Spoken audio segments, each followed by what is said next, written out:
to fight against BJP. What are the expectations from the DDC elections? देखिए, मुझे लगता है कि जो DDC इलेक्शन है आज़ादी के बाद पहली बार हो रहा है और बीजेपी यहाँ के लोगों के विश्वास से इसलिए कम्प्लीटली कॉन्फिडेंट है कि बीजेपी बहुत अच्छी तरह से परफॉर्मेंस करेगी। आपको मालूम होगा कि अभी इससे पहले जो हिल काउंसिल का इलेक्शन लद्दाख में हुआ 370 के एबॉलिशन के बाद, वहाँ भारतीय जनता पार्टी ने अच्छा परफॉर्मेंस किया और वहाँ पर भारतीय जनता पार्टी का एक तरह से चेयरमैन है। यहाँ पर भी जो है बहुत अच्छा परफॉर्मेंस करेगी।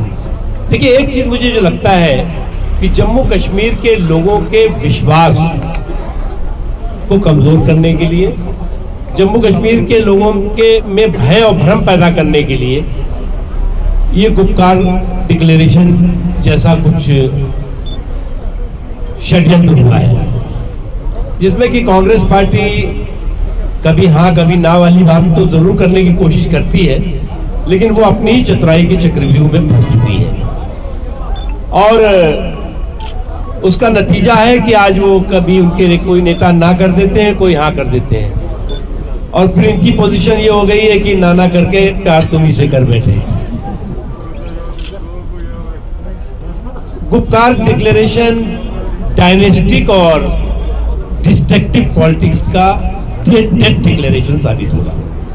सर, ऐसे बहुत से मेनस्ट्रीम पॉलिटिशियंस हैं। जी सर, ऐसे बहुत से मेनस्ट्रीम पॉलिटिशियंस हैं जो अभी भी जेलों में ही बंद हैं, हालांकि डीडीसी इलेक्शंस की फिर से तैयारियां हो गई हैं। देखिए, पॉलिटिकल प्रोसेस शुरू हुआ है। ये बहुत पहले से ट्रांसपेरेंट और इंडिपेंडेंट पॉलिटिकल प्रोसेस इस देश में, इस जम्मू कश्मीर में होना चाहिए था, लेकिन आपको अच्छी तरह मालूम है कि जैसा कि मैंने कहा कि जो खानदानी गुरूर और खानदानी सुरूर में चकनाचूर यहाँ की सियासत रही है, उस सियासतदानों को कभी भी इंडिपेंडेंट और ओपन पॉलिटिकल प्रोसेस पसंद नहीं रहा है और इसलिए जब इंडिपेंडेंट और ओपन पॉलिटिकल प्रोसेस शुरू करने की बात हुई तो पहले उन्होंने बाइकाट किया, कहा कि हम इसमें पार्टिसिपेट नहीं करेंगे जब तक 370 नहीं वापस होगा। जब उनको लगा कि 370 तो 370 किलोमीटर जमीन की धरती के अंदर घुस चुका है, तो उनका नहीं हम पार्टिसिपेट करेंगे। Sir, why BJP has failed to provide the security to sarpanchs and panchs? Now DDCs, they will be appointed, but large number of sarpanchs and panchs they have resigned only because of lack of security. So why BJP has failed to provide the security? देखिए, जिनको भी security की जरूरत है उनको security दी जा रही है और भी दी जाएगी।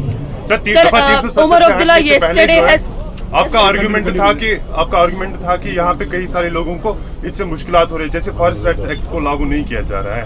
अब दफा 370 अगरचे हट चुका है, लेकिन आज भी जो लोग फॉरेस्ट में रहते हैं उनको वहाँ पे उनके जो घर बने हुए हैं उनको हटाया जा रहा है, क्योंकि मौसम अभी सर्दी का मौसम आने वाला है। देखिए, 370 के हटने के साथ जर जंगल जमीन को कंप्लीट कॉन्स्टिट्यूशनल सेफगार्ड है।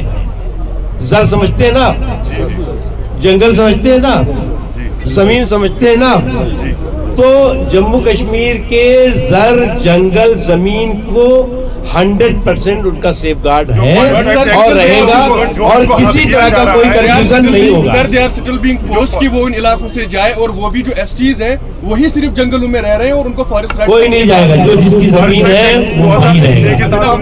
वो भी नहीं। कल कहा कि अलायंस को ये कहना पड़ेगा कि जय श्री राम। किसने कहा? तो क्या बीजेपी की आइडियोलॉजी है ये? बीजेपी की आइडियोलॉजी है इंक्लूसिव। सुनिए, बीजेपी की आइडियोलॉजी बताते हैं इंक्लूसिव डेवलपमेंट, सबका साथ, सबका विकास, सबका विश्वास। नहीं, अब ये जो हुआ रिलीजियस, मैंने सुना नहीं, रिलीजन की तरफ जा रहा है मैं कोई रिलीजन, भारतीय जनता 90s में कहा कि यहाँ क्या चलेगा, भारतीय जनता पार्टी का, जय श्री राम। भारतीय जनता पार्टी का रिलीजन ह्यूमैनिटी है। भारतीय जनता पार्टी का रिलीजन नेशनलिज्म है, भारतीय जनता पार्टी का रिलीजन जो है डेमोक्रेसी है, और भारतीय जनता पार्टी का रिलीजन सेकुलरिज्म है। Sir, two states have passed the bill and they think, sir, two states have और लोग So there are two questions. That one, yesterday Umar tweeted that the BJP ruling here directly, they are not allowing the candidates to campaign. Their campaigning is being stopped. One is this. The another encounter that was reported today in Jammu, in which 4 Jaish terrorists were neutralized. Pakistan trying to destabilize Kashmir during the DDC polls. How is central government reacting to these two देखिए, things? पहली बात यह है कि कोई भी दुनिया की ताकत हिंदुस्तान के किसी भी हिस्से को डिस्टेबलाइज नहीं कर सकती। नंबर 1, मोदी जी के रहते तो बिल्कुल नहीं कर सकती, चाहे पाकिस्तान हो और चाहे पाकिस्तान का कोई बाप हो। दूसरी चीज जो है कि आज हिंदुस्तान और हिंदुस्तान के लोग, जम्मू कश्मीर और जम्मू कश्मीर के लोगों के अंदर कंप्लीट कॉन्फिडेंस पैदा हुआ है, और उस कॉन्फिडेंस को हमें मजबूत करना है। कुछ लोग उसको कमजोर करने का षड्यंत्र करने की कोशिश कर रहे हैं। उसमें जो है वो नेशनल कॉन्फ्रेंस भी है, कांग्रेस भी है, पीडीपी भी है, और उनके जो और इस तरह का सिंडिकेट है जिसे कहते हैं गुपकार सिंडिकेट, वो भी है। सर, अमित शाह ने एक इल्जाम लगाया था कल ट्वीट करके परसों, तो उन्होंने कहा कि गुपकार गैंग जो है, गैंग मुखातिब किया उनको और कहा कि वो फॉरेन फोर्सेस को प्लीज कर रहे हैं। मुझे ये समझ नहीं आ रहा है कि वो 180 डिग्री कैसे उन्होंने यू टर्न लिया, क्योंकि यही फोर्सेस कल उनके साथ अलायंस में थी। सर, कोई कमेंट आप है? देखो, एक बात आप समझ लो पहले कि ये जो पार्टियां हैं, जो गुपकार डिक्लेरेशन की पार्टियां हैं, इनके बयान क्या हो रहे हैं आजकल बयान उनके हो रहे हैं कि जो है वो गोलियां चलेंगी, बंदूकें चलेंगी, फला चलेंगी, ये हमारे नौजवान ऐसा करेंगे वैसा करेंगे। तो इनका जो पीस और प्रॉस्पेरिटी को के फेवर में कभी भी ये नहीं रहे। Sir, is BJP